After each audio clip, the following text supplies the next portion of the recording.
Bonjour les échequistes. Les amis, quel plaisir pour moi de vous revoir après plus d'un mois d'inactivité, sachant que j'en vois déjà certaines et certains parmi vous arriver avec leurs gros sabots en me demandant « mais ça fait plus d'un mois que tu étais inactif, j'espère au moins que tu as une bonne excuse puisque tu nous manquais impatiemment. » Lol. Alors, je ne sais pas si pour vous un bras dans une attelle est une bonne excuse, en tout cas je l'espère, mais le fait est que, croyez-moi, un bras dans une attelle c'est très difficile de faire une vidéo, pour le coup je sais de quoi je parle, et maintenant en tout cas ça va beaucoup mieux, et je me sens de repartir du bon pied, que dis-je, du bon bras. Et nous allons aujourd'hui clore notre vibrant hommage au 10e champion du monde du jeu d'échecs, dans une partie d'anthologie, l'occasion pour vous de découvrir ou redécouvrir, très certainement vous la connaissez déjà, cette magnifique, cette splendide miniature jouée le 31 mars 1970 à Belgrade entre, d'un côté, conduisant les pièces blanches, le champion danois Bent Larsen, opposé, vous l'aurez compris, à Boris Spassky, joueur de légende conduisant dans cette partie les pièces noires et que nous ne présentons plus sur cette chaîne. Juste avant de passer à l'analyse à proprement parler, n'oubliez pas de vous abonner à cette chaîne, liker, commenter, partager cette vidéo, très important justement pour le référencement de cette chaîne. Je compte sur vous, vous êtes au top et je vous souhaite à toutes et à tous un excellent visionnage.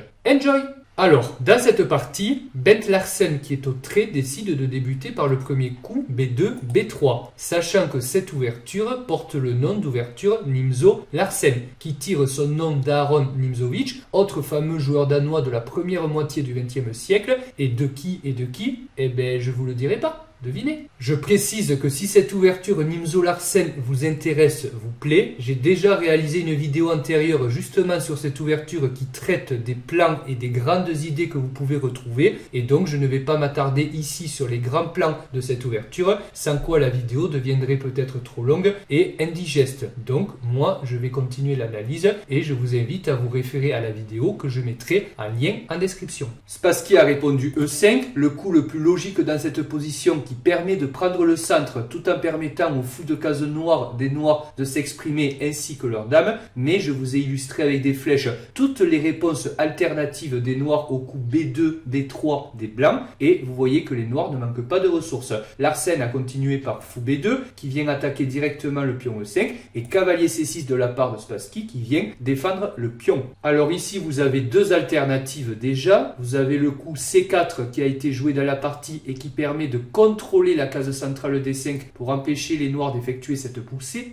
Mais vous avez aussi la grande ligne avec E3 qui laisse certes les noirs effectuer la poussée D5 et prendre le centre, mais avec l'idée de jouer fou B5 qui vient clouer le cavalier et donc l'empêcher de défendre le pion E5 qui se retrouve à nouveau sous le viseur du fou. Retour à la partie où c'est C4 qui a été joué, cavalier F6, cavalier F3, mais ce coup, un brin provocateur à la manière d'une aléquine permet E4 et Spassky ne s'en prive pas puisqu'il vient directement attaquer le cavalier et gagner de l'espace au centre. Cavalier D4, fou C5, cavalier prend C6 et D prend C6 et vous le voyez, la conséquence de cette séquence de coups, c'est que maintenant les noirs obtiennent une avance de développement, cependant qu'ils obtiennent également des lignes ouvertes sous la forme de diagonale pour leur fou ou d'une colonne pour la dame. Après fou C5, je précise que cavalier F5 en alternative de cavalier prend C6 était intéressant et peut-être meilleur. Retour à la partie, après D prend C6, il y a eu E3 qui malheureusement est logique mais laisse un trou dans la position blanche. Fou F5, avec l'idée, vous le voyez illustré par les flèches, de ramener le cavalier en D3 via G4 puis E5. Dame C2 de la part des blancs qui essaient de se développer comme ils le peuvent malgré leur manque d'espace. Dame E7, les noirs s'offrent le luxe de roquer du côté qu'ils choisissent et fou E2 qui prépare le petit roc des blancs. Alors ici, les noirs vont effectuer le grand roc avec deux idées, ou trois. La première, c'est évidemment, je mets le roi à l'abri, mais ça va sans dire. La deuxième, c'est que si les blancs choisissent de roquer du petit côté, ce qu'ils n'ont pas effectué dans la partie, alors on va pouvoir jouer les rocs opposés et lancer une attaque de pion sauvage à l'aile roi, donc contre le roi blanc. Et la dernière idée, vous le voyez illustré par la flèche, c'est que maintenant la tour se place sur la colonne semi-ouverte D, d'où elle vient attaquer le pion faible arriéré en D2. Beaucoup d'idées donc. Et ici, les blancs vont se tromper et en tentant de contenir le jeu des noirs à l'aile roi, ils vont faire une erreur positionnelle et ils vont jouer F4. Alors, on va laisser ce coup de côté pour l'instant et à la place, on va se demander comment ça aurait continué si les blancs avaient choisi de poursuivre par un développement somme toute plus logique de leur pièce et tenter, comme les noirs d'ailleurs, de mettre leur propre roi en sécurité à l'aile dame au moyen du grand roc. Par exemple, si les blancs avaient choisi de poursuivre par le coup cavalier C3, qui, vous en conviendrez, est un coup de développement on ne peut plus logique. Les noirs continuent par tour D7 avec l'idée de doubler les tours sur la colonne semi-ouverte D et venir target le pion D2 arriéré affaibli des blancs, raison pour laquelle ces derniers effectuent d'ailleurs le grand roc en venant mettre le roi à l'abri et renforcer la protection du pion D2 affaibli, mais après tour HD8, H3 qui menace une expansion, une prise d'espace de la part des blancs à l'aile roi, mais H5 de la part des noirs pour empêcher G4, et bien de quoi se rend-on compte? Les blancs n'ont plus aucune rupture de pion à leur disposition et les noirs qui ont un avantage d'espace ont une position plus facile et agréable à jouer. Retour à la partie où c'est l'erreur positionnelle F4 qui a été jouée, erreur dont les noirs vont tenter de tirer immédiatement profit en jouant cavalier G4. Et les blancs connaissent déjà des difficultés. Dans la partie, c'est G3 qui a été joué. Mais pour que vous compreniez bien la difficulté de la position blanche, je vais tenter de vous illustrer ces problèmes à partir des coups les plus évidents, les plus logiques, si les blancs n'avaient pas joué G3. Par exemple, si c'est le coup H3 qui est joué. Dans ce cas, les problèmes apparaissent immédiatement puisqu'on a Dame H4, échec, et G3 n'est plus possible. Alors évidemment, si Roi F1, il suit Dame F2, échec et mat. Et si le roi part sur D1, il suit Cavalier F2, échec, fourchette. Si on tente le coup, entre guillemets, le plus logique petit roc, alors on s'expose au brillant sacrifice de tour. Tour prend D2, puisque sur Dame prend D2, il suit Fou prend E3, échec, fourchette qui récupère la dame. C'est pourquoi après tour prend D2, le sacrifice de tour doit être accepté à la place par le cavalier. Donc cavalier prend D2, et maintenant cavalier prend E3. Donc vous le voyez, c'est une fourchette, et les blancs doivent bien faire attention à la case sur laquelle ils déplaceront leur dame attaquée, puisque les noirs en prime menacent d'un désagréable échec à la découverte. Par exemple, si la dame est déplacée sur la case C3, on pense sauver la dame, mais en fait pas du tout, puisqu'il suit cavalier D1, échec, je l'ai déjà dit, le fou exerce un échec sur le roi, cependant que le cavalier vient attaquer la dame, et ça, c'est immédiatement perdant pour les blancs. C'est pourquoi, après cavalier prend E3, on va jouer dame C1 à la place, plus sécure, sur cette case, la dame ne peut pas être atteinte, mais maintenant, cavalier prend F1, échec, roi prend F1, on va prendre le cavalier, on n'a pas le choix, sinon on se retrouve derrière matériellement. Maintenant, dame H4 qui vient attaquer le pion H2 et menace de s'infiltrer avec la dame. Vous le voyez, le roi ne peut pas venir sur G1 puisque c'est contrôlé par le fou. Donc on va jouer à la place dame E1 et tenter de proposer un échange des dames. Évidemment refusé avec dame prend H2. Fou D1 pour tenter de libérer une case pour le roi blanc. Mais dame H1 échec, roi E2, dame prend G2 échec. Seul coup, dame F2 pour tenter de parer l'échec. Mais il suit maintenant dame prend F2, échec et mat.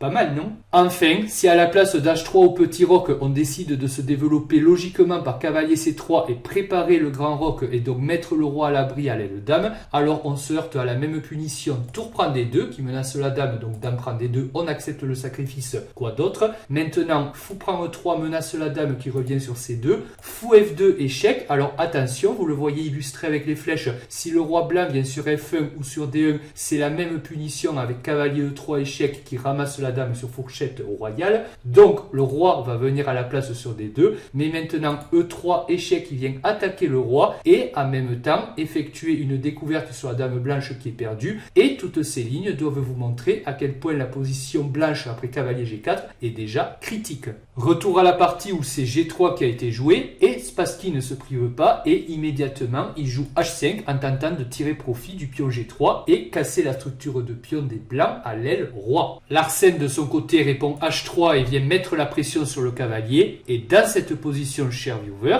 est-ce que vous dégagez le cavalier attaqué ou est-ce que vous jouez autre chose? Eh bien, je pense qu'il y a la réponse dans ma question, non? Mettez la vidéo sur pause. Bonne chance pour trouver le coup magnifique joué par Spassky. Et à tout de suite. Et dans cette position, Spassky a joué H4. Le pion intrépide continue sa marche inexorable et on laisse le cavalier attaquer en prise. Et Larsen ne s'est pas privé et il a capturé le cavalier. Si à la place on avait éliminé le cavalier noir avec le fou E2, alors il aurait suivi fou prend G4, H prend G4, H prend G3, tour prend H8 et tour prend H8. Et vous le voyez, l'aile roi blanche est trop affaiblie et le monarque blanc tout seul ne pourra pas la défendre. Par exemple, sur un coup de développement logique comme cavalier C3, alors il va suivre tour H1 échec, roi E2, tour H2 échec, évidemment on refuse l'échange des tours, roi D1, le roi s'éloigne et tente de se cacher un peu comme il peut, mais après le coup G2, vous le voyez, on ne peut pas empêcher la promotion du pion, ou en tout cas, la première rangée des blancs est trop affaiblie, et donc c'est totalement gagnant pour les noirs. Si à la place, le roi vient sur E1, alors on va continuer par G2, cavalier E2 pour empêcher la promotion, mais dame H4 échec, et vous le voyez, trop de monde arrive sur le roi blanc, c'est la débandade, roi D1, tour H1 échec, cavalier G1, on est obligé de rendre le cavalier, et après tour prend G1 échec, je pense que vous êtes d'accord, ça se passe de commentaires, c'est totalement gagnant pour les noirs. Et enfin, après G2, si les blancs tentent coûte que coûte d'arrêter le pion en jouant roi F2, alors il suit dame H4 échec, roi G1 pour bloquer le pion, mais maintenant tour H1 échec, roi prend G2 et dame H2 échec et mat. Retour à la partie où le sacrifice de cavalier des noirs a été accepté et la partie a continué par H prend G3. Et Larsen, évidemment j'ai envie de dire, a poursuivi par tour G1. Il se refuse à un échange de tours qui lui serait complètement défavorable. Ce faisant, la tour G1 vient maintenant menacer de récupérer le pion G3 passé qui s'est faufilé derrière les lignes ennemies et qui pourrait venir jouer les troubles faits plus tard. Oui, tout ça est bien joli, mais c'était sans compter la réponse brillantissime s'il en fut de Boris Spassky. Que joueriez-vous à la place du 10e champion du monde? Mettez la vidéo sur pause, bonne chance et à tout de suite. Alors avez-vous trouvé l'espantant, l'incroyable, l'époustouflant, l'inimaginable tour H1? Eh bien, je vous adresse toutes mes félicitations. Ce coup attaque et cloue la tour blanche qui ne peut pas récupérer le pion G3, mais on peut se demander, mais que se passe-t-il si tour prend H1, puisqu'il s'agit quand même du sacrifice d'une tour nette? Eh bien, figurez-vous, c'est la partie. Il a suivi G2, le pion peut encore avancer, et dans cette position, les blancs ont joué le coup malin, tour F1. Si à la place, la tour blanche tente de se soustraire à l'attaque du pion noir en venant sur G1, ce qui paraît le plus logique puisqu'on bloque le pion et qu'on menace de le récupérer au coup suivant, alors ça va ressembler à la partie, mais le problème ici c'est qu'il suit dame H4 échec, le roi est obligé de fuir vers D1 et après le coup dame H1 c'est totalement gagnant pour les noirs puisqu'on menace la tour clouée et que évidemment si la tour prend la dame, alors on va récupérer la tour en faisant une nouvelle dame, d'autant qu'après fou F1 seul coup, dame prend F1, échec et mat. Mais dans la partie, Larsen a joué tour F1 à la place de tour G1 et tour F1 est bien meilleur et c'est un coup malin. Je vous avais dit que c'était malin. Pourquoi? Parce que Spassky pourrait être tenté par la facilité et se dire je vais récupérer la tour en faisant une dame sur échec. Sauf que une fois que le roi prend la dame, de quoi se rend-on compte du côté des blancs? Les blancs possèdent toujours une pièce de plus. Alors certes, ils ont un moins bon développement, mais ils ont toujours une pièce de plus. Le fou protège le pion G4 qui attaque le fou en F5. Les noirs ont déjà une pièce de moins. Alors tout reste à faire du côté des blancs, ou presque tout, mais c'est clairement plus agréable à jouer pour eux et les blancs sont, je pense, mieux. Mais après tour F1, Spassky en a décidé autrement et à la place il a joué dame H4 échec. Et après roi D1 et la capture de la tour en faisant une promotion dame sur échec, les blancs ont abandonné. En effet, sur fou prend F1, il suit fou prend G4 échec et fou E2, dame H1 échec et mat, le fou est cloué. Et si après fou prend F1 et fou prend G4 échec, le roi à la place vient sur C1, alors il suit dame E1 échec, dame D1 et dame prend D1 échec et mat. C'est ainsi que dans une position aussi désespérée qu'esthétique, Larsen, le champion danois, abandonna au 17e coup seulement. Pas mal, non? Et voilà les amis, cette vidéo est maintenant terminée, mais j'espère que vous avez pris autant de plaisir à la visionner que moi à la préparer. N'oubliez pas, likez, commentez, partagez cette vidéo et surtout abonnez-vous à la chaîne, très important pour la référencer. Je compte sur vous, vous êtes au top et je vous dis à toutes et à tous à très bientôt pour de nouvelles aventures échiquiennes ensemble. Ciao!